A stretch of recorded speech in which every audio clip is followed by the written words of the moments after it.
from the scroll, waiting for the days to know the kingdom will. Shalom Aleichem.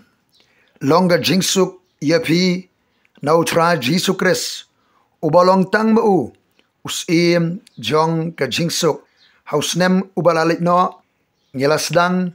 ban aji kai siapang kahima jong ubalay. Hakashlem aji kai kabangila ay kyrteng ka Kingdom Bible School.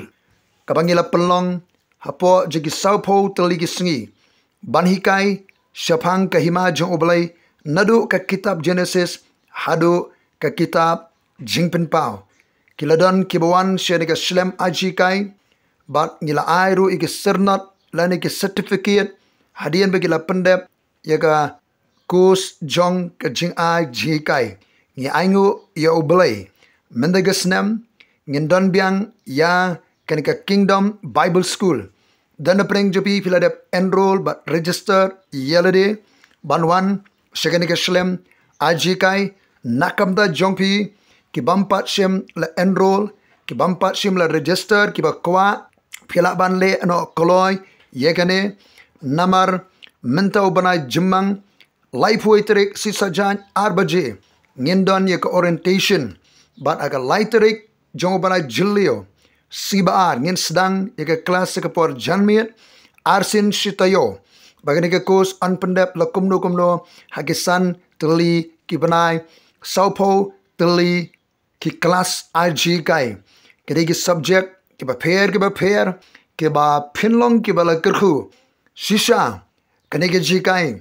kan yarap kan picking atiar kan pin ko bor ya fi ba pinlong ki nong te ha kahima ke jong ublay kinong ya trailang ban peniari pursam jong kahima ke jong ublay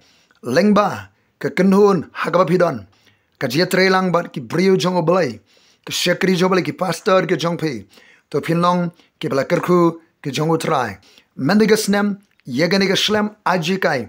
ngin pelong no hari Bible presenter kabadon hajiao lambateman kabiri ke jagalong jeseng jong ka balang Christ Tabernacle Church kadi ke jaga ke bolong pedeng ke basuk ba pinwan kadon hajan ke wa kra